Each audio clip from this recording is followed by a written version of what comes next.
Is spring the best time to sell your house? And another story that'll talk to you about, should I wait until the later part of the year? And then we'll talk about 90 days on market, homes near Apple, homes in Mountain View, and distressed property of the week. Lots to talk about. Is spring really the best time to sell your house? In Santa Clara County, specifically, that's when the height of the market is. That's when we get the most listings. That's when buyers come out in droves. It just tends to be the time that people want to look for houses. It just happens to be the time. Now, it could be completely different somewhere else.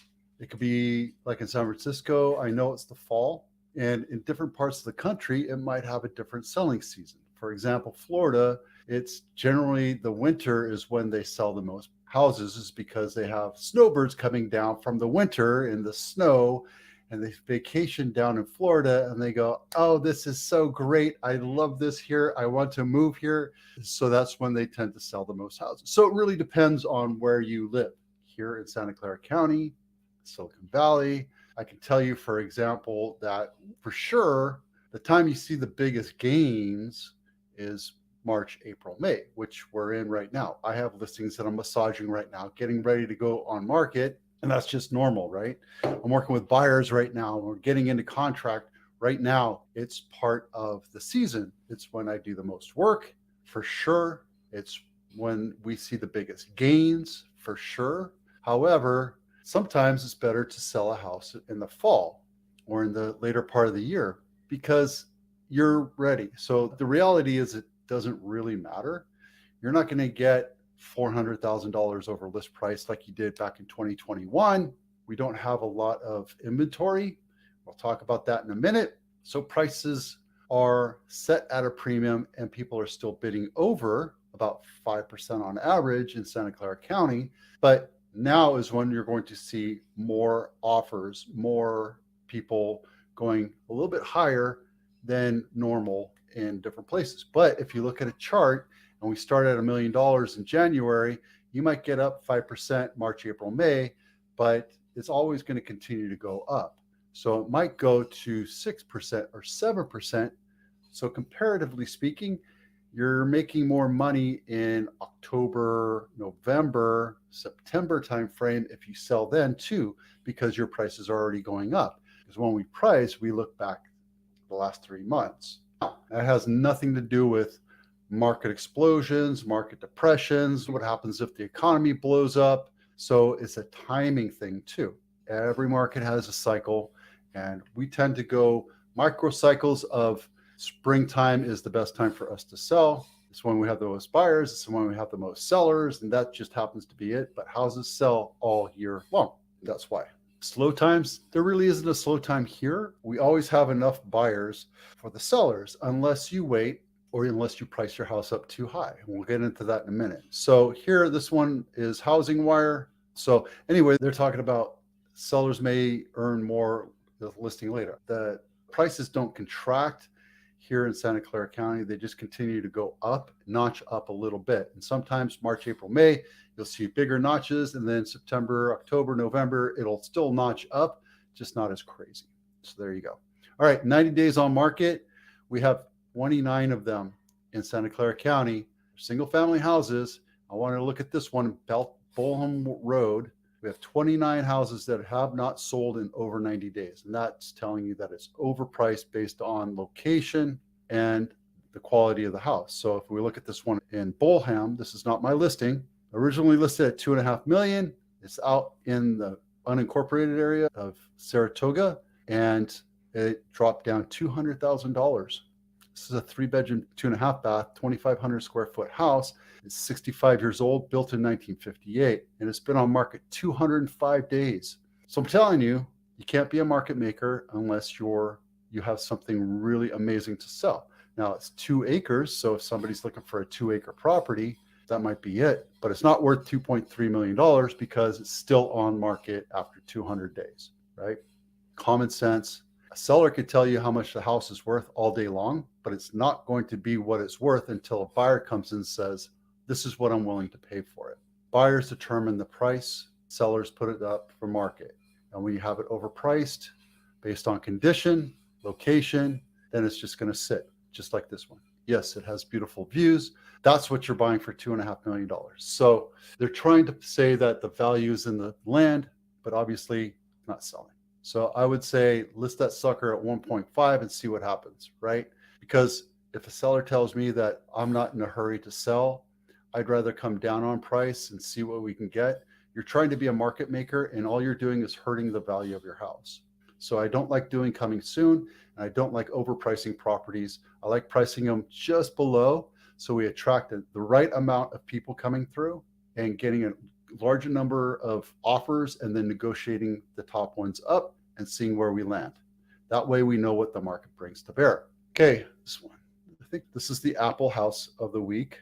This one's really close to Apple. Let's go back to the map real quick. So this one right here is right here, and this is where Apple campus is. So you go across Lawrence Expressway, you can actually walk to campus if you work there. $2.7 million, 5-bedroom, 3-bath, 2,500 square feet, built in 1954. This is a beautiful house. Look at this thing. So you can tell it's more ranchy style. They probably added to it on top. The kitchen's dated, so bathrooms are dated. But this is what the house, the size of the house determines the price, right? So 2.5, this will probably sell pretty quick. Mountain View home of the week, $3 million for 1,500 square feet. It's crazy, right?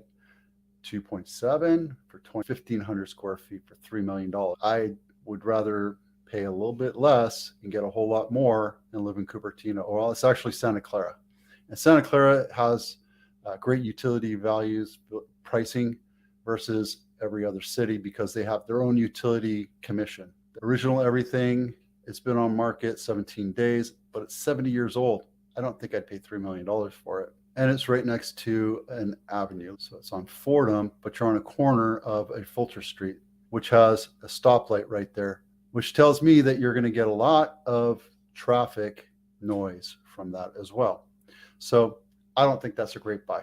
Let's take a look and see at the bank-owned property of the week. There's not a whole lot out there. A whole lot in San Francisco. Go figure. No, I don't want to look at that because that's not a single-family house. That's new construction opportunities. So that's not a good value. Let's see what's in Hollister.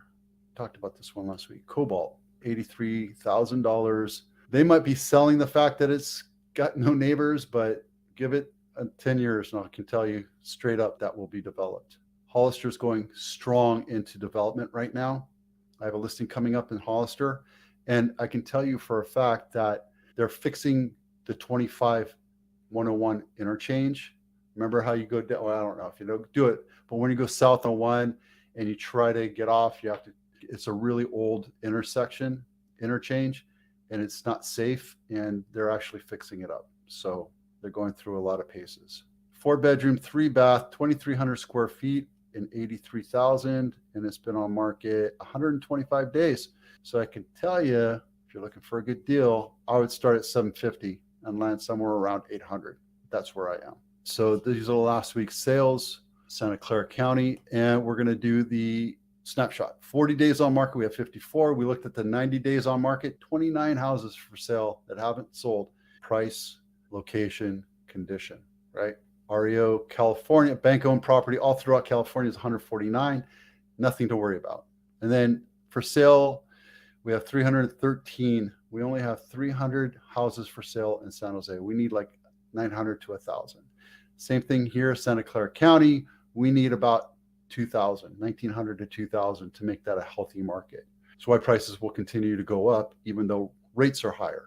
We had 143 of those go into pending, and we had 132 close. Same thing with San Jose. We had 73 closings, which again, we should be about 250 to 300 closings a week.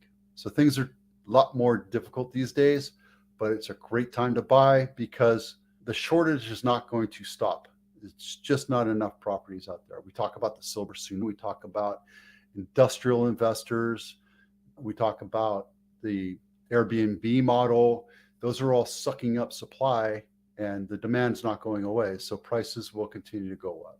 Even if the market crashes, even if the economy crashes, or we go into World War III, I don't think we're going to see prices demolish that bad here. There's other people speculating that Florida is going to see a crash. There's high cost of living. Housing costs are much more expensive, so people are exiting Florida now, and it's just a normal thing. And it's not just Florida. There's other states that people are exiting too because of higher cost of living. They're going more to the interior and living in lower cost of living areas. Just part of life. So today we talked about, is spring really a good time to sell? Should you wait until the fall? 90 days on market, and talked about value versus